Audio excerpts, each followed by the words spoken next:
Hello, welcome back to more Pokémon Violet. In the last episode, we beat Larry, the greatest everyman to ever be in a game.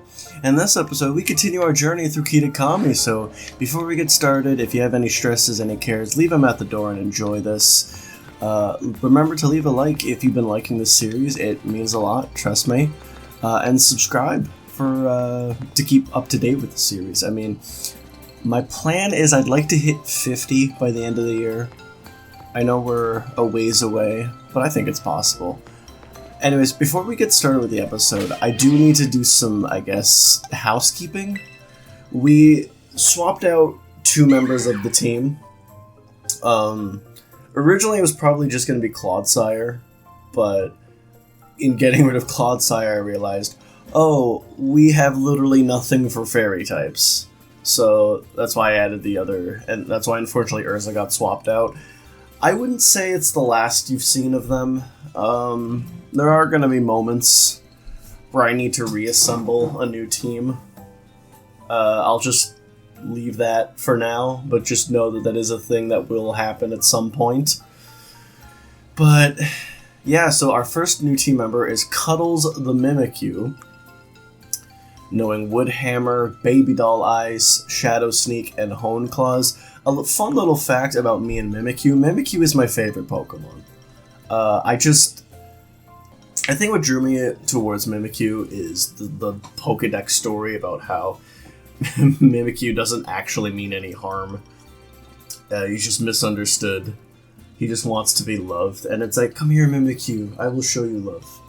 I respect you, just please don't lift the veil. I don't want to be trapped in a never-ending nightmare. But yeah, no, I love Mimikyu. And the other team member, nothing really changed, except I finally got rid of Tackle off my level 37 Skeletors. I don't believe anything really changed with them, but our other team member, I added Lucario, Lucario was one of my favorites was my favorite as a kid, actually. Pretty much, I think Lucario was my favorite until Sun and Moon came out. I couldn't tell you what specifically about Lucario I liked so much, but just something about Lucario was always, like, super cool to me. And oh yeah, I need to show you his moves. Force Bomb, Calm Mind, Metal Sound, Aura Sphere. I kind of went for a more special attacking set for Lucario, and my logic being, at some point, I'll be able to give him Flash Cannon. Good morning to you, Fabian. Hey, Fabian. Good morning. He's awake. He's awake, huh? Wanna go see the last signboard? Kiki, go find someplace else to be. Fabian's got business with me. Jeez. Seriously? He's spending all this time with you. That's so unfair. You could be such a jerk. What'd you just call me? What's his deal? Kiki should know better than to talk back to me like that. Look, the thing I need to say about Carmine as a character, and I think Indigo Disc is when she comes to the same realization. I understand a lot of people defend her because she is just being a protective older sister. I mean, I have 2 older sisters myself. I understand how that goes. But she could definitely ease up a little bit. That's a little harsh. Yeah, exactly. Like Grandpa's saying, that's enough, Carmine. Be kind to your younger brother. I was being kind. It's not like I hit him or anything. Damn kid. Anyways, we've got more important things to discuss, right, Fabian? Come on, you gotta show Grandpa that thing you have. Why are you being so cryptic?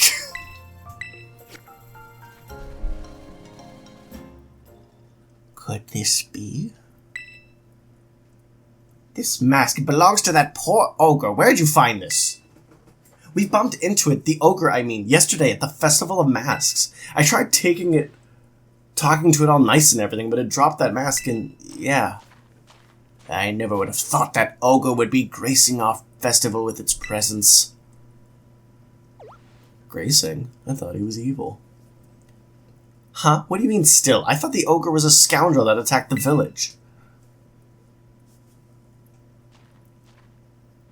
I suppose it's time I told you, Carmine. You see, the truth of what happened with that ogre is the other way around. The other way around? What do you mean? You should hear this too, Fabian. You also met the poor ogre, or Ogerpon as it's rightly named. Let me tell you the true story as passed down through our family for generations. Okay. Story time, yeah! What? You could just, oh, I guess it's a long one, so they wanted to give you a chance to grab a snack or something, I don't know. I got a soft drink and I got my coffee, what else do I need? Story time! This is gonna be a bit of a long story to tell, is that alright? Sure.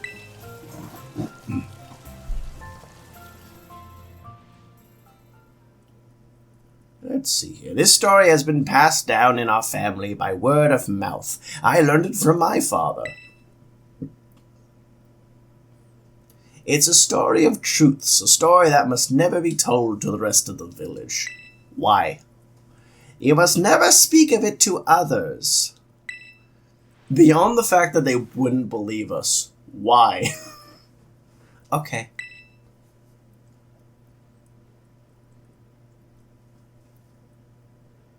Oh.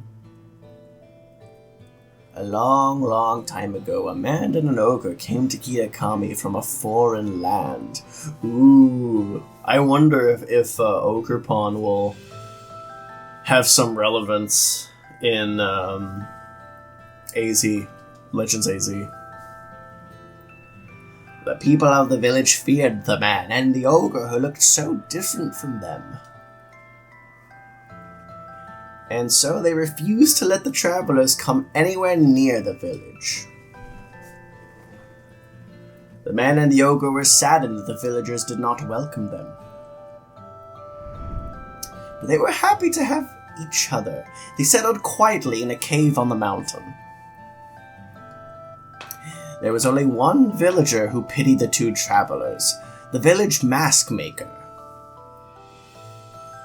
He made several masks for the man and the ogre.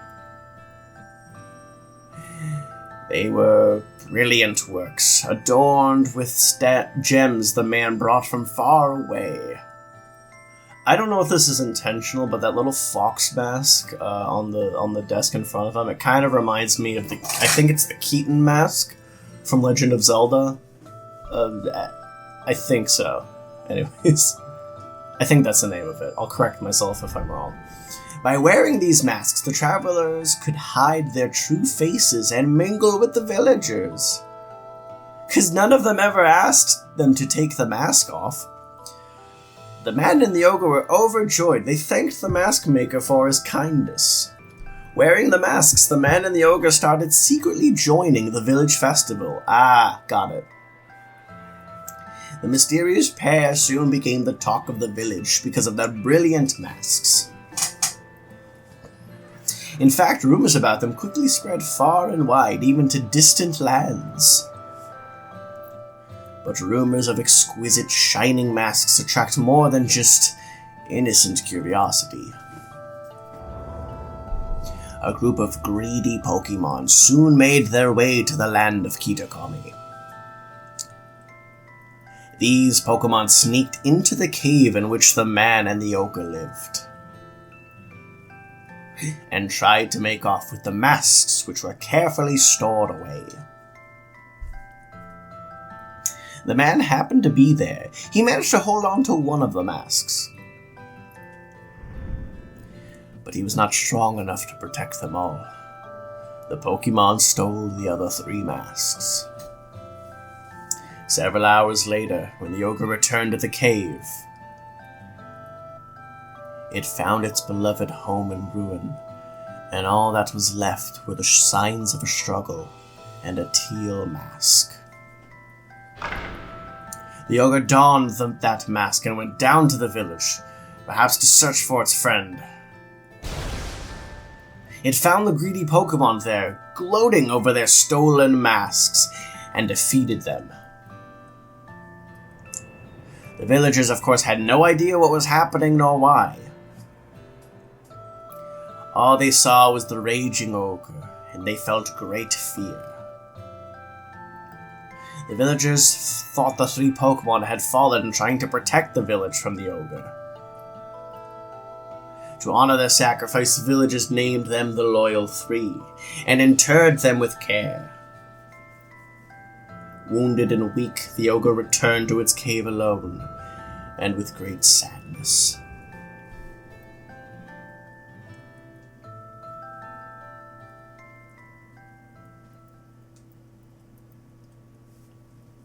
That's terrible. Ogerpon didn't deserve that. The Loyal 3, they're the worst. Hashtag Ogerpon did nothing wrong. The story everyone's been told is complete opposite of the truth. They gotta hear about this. Calm yourself, Carmine. I told you already to keep it to yourself. But Grandpa, the villagers believe their own version of history. They revere the Loyal 3, so how would they react to being told they got it all wrong? They'd probably get angry. Exactly. Back when this all first occurred, the mask maker, that is to say, our ancestor, tried desperately to tell the truth of the matter. But nobody would take him seriously. It said he was persecuted as a heretic. Yeesh. Oh, that really gets my blood boiling. In the end, the mask maker chose to protect his descendants, us, by keeping his mouth shut. However, he kept the truth alive, passed down from generation to generation as a family secret. I see. Kiki doesn't know the whole story yet, does he? He shouldn't know. I've certainly never spoken to him about it. Why do you ask? I don't know, he just really seems to like the ogre. He's practically obsessed. And he's been trying to one-up me as if he knows more about Ogerpon than I do. Well, I can't say what's going on with the boy, but he always was a sensitive child. It wouldn't surprise me if he somehow intuited the truth. I promise to tell Kieran the whole story when the time is right, which will be 5 years from now. Until then, take care not to breathe a word of the truth to anybody. Okay, Grandpa. Now I really can't tell Kiki we met the ogre. About that mask you showed me, I noticed the jewel on its forehead was chipped. I might be able to fix it. Would you mind leaving the mask with me for a while? Oh, maybe it got chipped when it fell down the stairs. Since Grandpa's offering, let's get it all nice and fixed up before we give it back to Ogerpon. Don't you worry, I'll be sure to take good care of this. Okay, so do we go to last signboard now? No? Okay. Oh, he was hiding.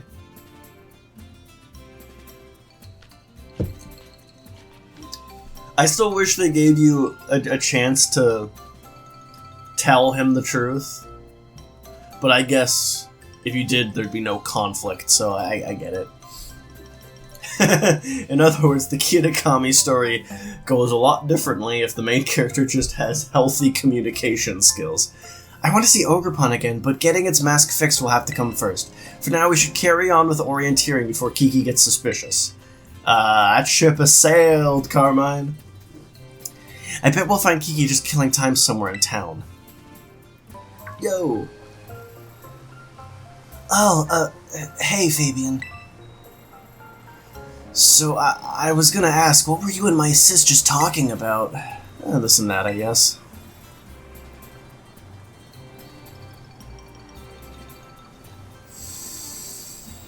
Oh, I see.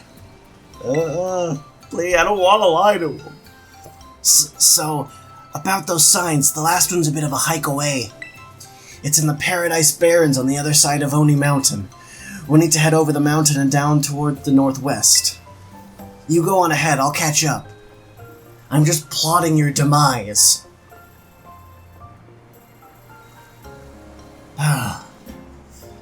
Why? Why'd you lie to me? I met you yesterday. I thought our bond was stronger than that. I think I'm pretty sure it's like a day ago. Now, I'm not saying what we did was right, but realistically, it's also weird that a little weird that this is like some grand betrayal when we. Nice. When considering we've only known him for like a few days at best, it's kind of funny that we turned out to already have this travel point. These are the Paradise Barrens. Pretty lonely place, huh? Kinda like when a friend stabs you in the back by lying to you about meeting their hero. According to the old legends, the ogre used to be seen around here lots. Hey, before we check out this sign, could you battle me? Let's do it. We're gonna be over-leveled compared to Kieran, but I waited to come back till we were basically leveled for the ending part of the game. Or the story.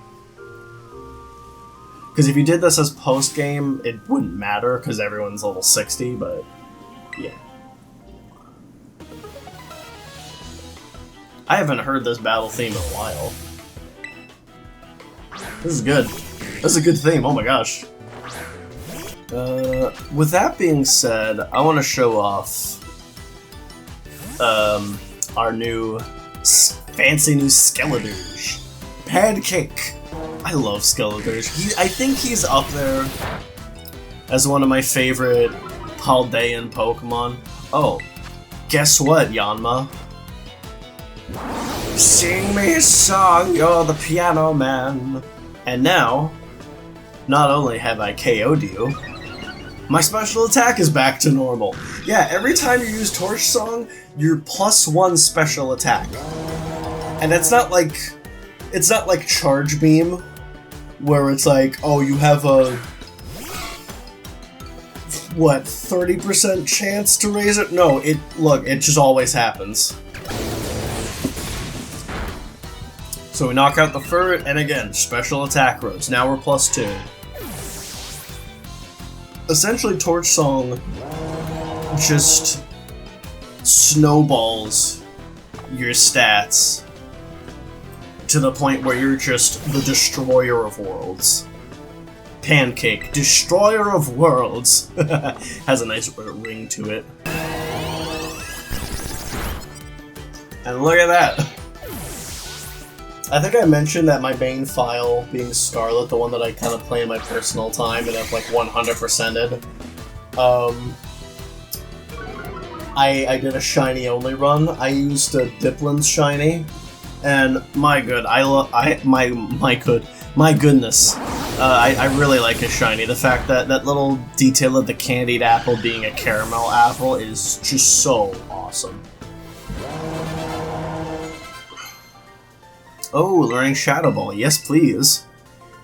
It's all because I'm too weak. I'm like Zuko from Avatar The Last Airbender. I need to restore my honor, but instead of honor, I need to get stronger. I lost. It's because I'm weak. That's why We should go check out the sign. Come on, let's get this over with. I like that they finally made the main character actually emote. If you see a shadowy figure approaching you outside the village at twilight, be wary. Don a mask at once to hide your face. Do so, and whether the shadow is man or monster, you will pass each other as fellow mask wearers. If you should meet the shadow when you have no mask in hand, then pray that it is only a man. If it is, you will live to see another day, and you will remember to never forget your mask again.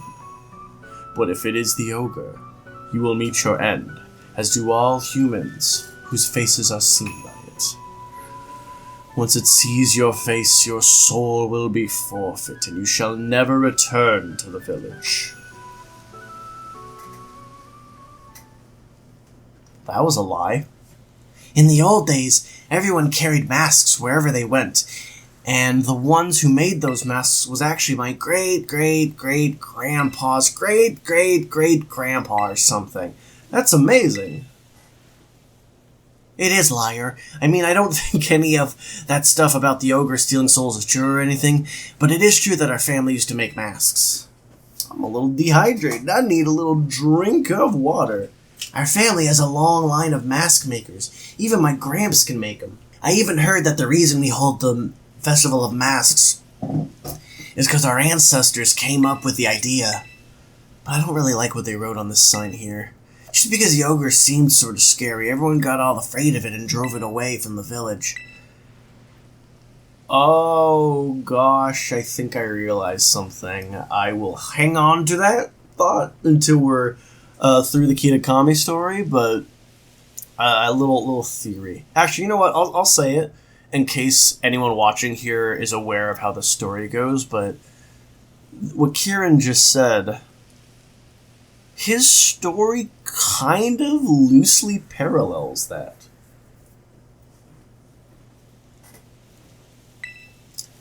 Left all alone like that, treated like some kind of outcast. I can't elaborate on the theory because I would spoil it for the people watching who maybe don't know what happens. That's why I said I'll elaborate when we're done the Kitakami story at least.